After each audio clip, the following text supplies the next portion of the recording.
ইন্নাল্লাহা ওয়া মালাইকাতাহু ইউসাল্লুনা আলান নবী ইয়া আইয়ুহাল্লাযীনা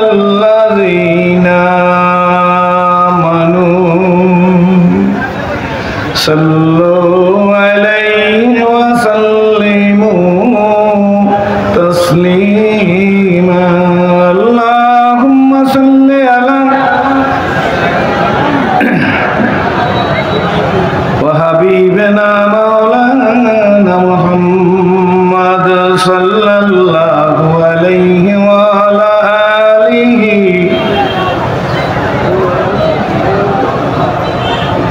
মালাগাল উলান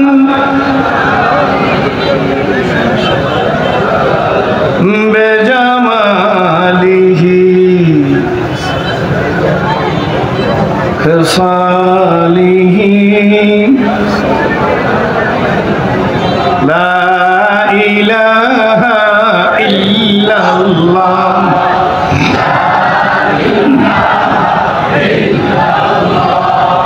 লা ইলাহা ইল্লাল্লাহু মুহাম্মাদুর রাসূলুল্লাহ। সকলেই বলি আলহামদুলিল্লাহ। বাংলাদেশ মুজাহিদ কমিটি উজিরপুর উপজেলা শাখা ও এলাকাবাসীর উদ্যোগে ঐতিহাসিক ওয়াজ মাহফিল ও হালকা জিকিরের সংগ্রামী সভাপতি, বিশিষ্ট ইসলামী চিন্তাবিদ, সমাজ সংস্কারক, সমাজসেবক, যাকে আমি প্রথম দেখেই পছন্দ করছি, কন আলহামদুলিল্লাহ। সোনাই ফাউন্ডেশনের সুযোগ্য সুসম্মানিত চেয়ারম্যান জনাব আলহাজ মোহাম্মদ শহীদুল ইসলাম সাহেব, আজকের মাহফিলের প্রধান অতিথি, এদেশের মাটি ও মানুষের প্রিয় মানুষ, খানকার পীর, রাজপথের বীর, আমার প্রাণ প্রিয় রাহবারে কামেল, মুর্শিদ মোকাম্মেল, আমিরুল মুজাহিদিন হযরত পীর সাহেব হুজুর চরমনাই।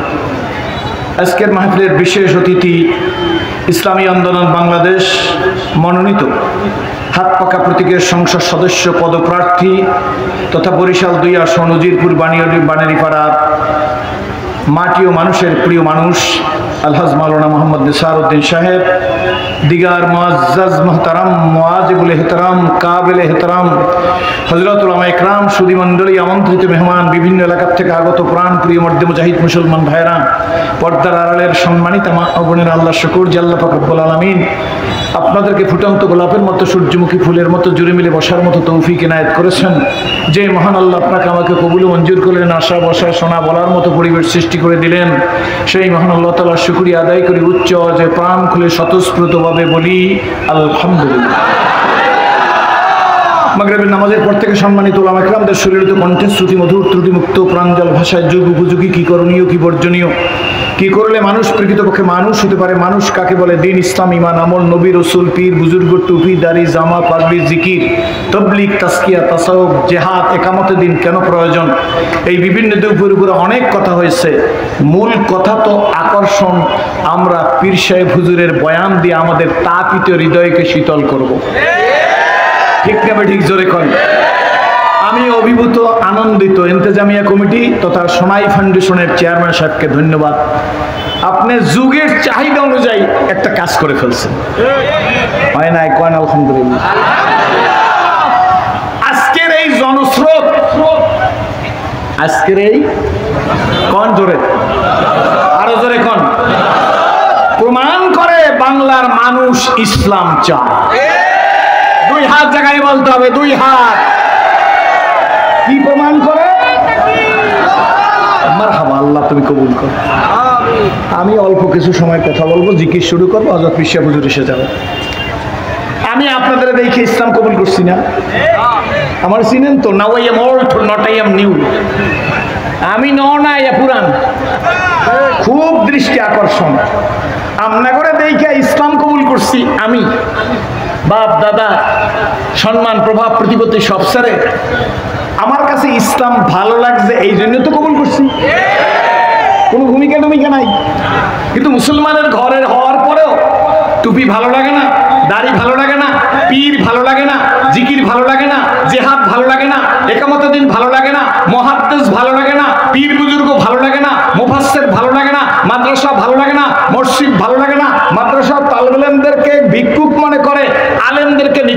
মনে করে, এর কারণ কি?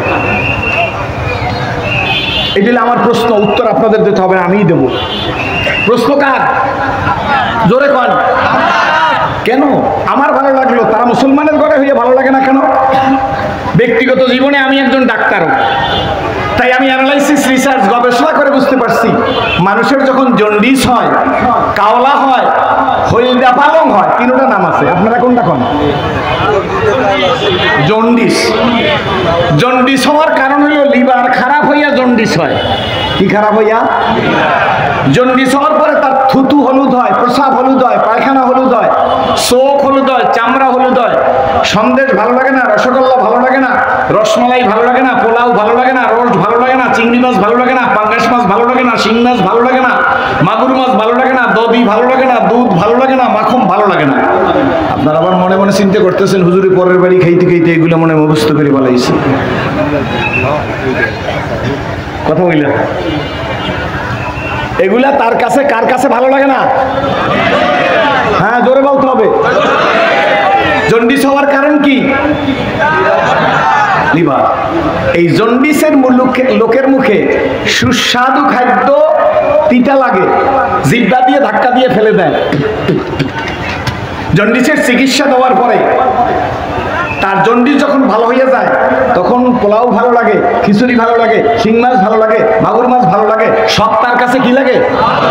ঠিক অন্যায় করতে করতে, সুদ খাইতে খাইতে, ঘুষ খাইতে খাইতে, টুপি বিদ্বেষী হইতে হইতে, আলেম বিদ্বেষী হইতে হইতে, পীর বুজুর্গ বিদ্বেষী হইতে হইতে, দাওয়াত বিদ্বেষী হইতে হইতে, একামতে দিন বিদ্বেষী হইতে হইতে, ইসলামী আন্দোলন বিদ্বেষী হইতে হইতে তার আত্মা এমন কঠিন রোগ ভাইরাসে আক্রমণ হয়েছে, এখন তার কাছে টুপি ভালো লাগে না, দাড়ি ভালো লাগে না, জিকির ভালো লাগে না, পীর ভালো লাগে না, নারায়ে তাকবীর ভালো লাগে না। অর্থাৎ তার আত্মাকে এমন কঠিন ভাইরাস অ্যাটাক করছে, তার কাছে এখন ইসলামের কোনো কিছুই ভালো লাগে না। তারেও ভাইরাসে ধরছে, কি বলেন ঠিক তবে ঠিক? কিন্তু আমার বন্ধুরা, তারও চিকিৎসার ব্যবস্থা আছে।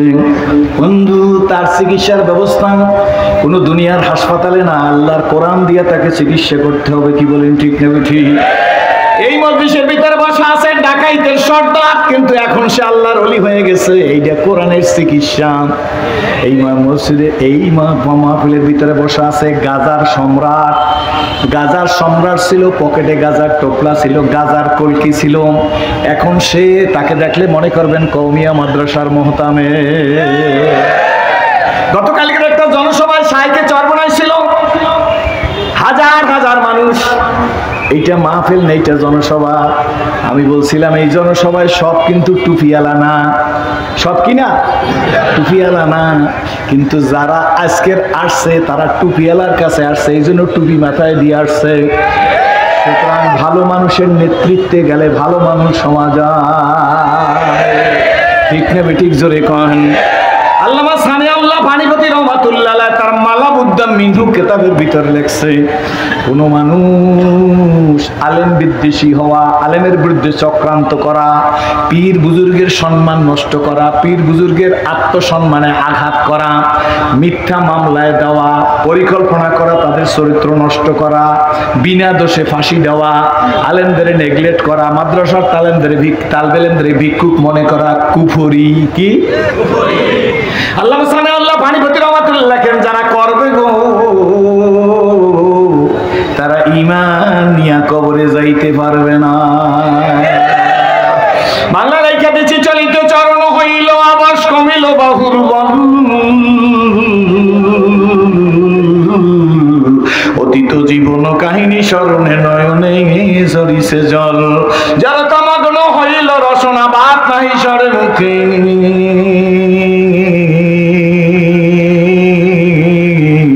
সকল সাহস কমিল আমার ভীতি ভরা শুধু বুকে। ও আমার ভাইরা, আমার বাবাজিরা গো, মানুষ মৃত্যুর সময় বলবে কে আসো কোথায় হারিয়ে হেতায়, আজিকের মমসের দিন জীবন প্রদীপ নিভু নিভু প্রায় হইয়া এসেছে ক্ষীণ,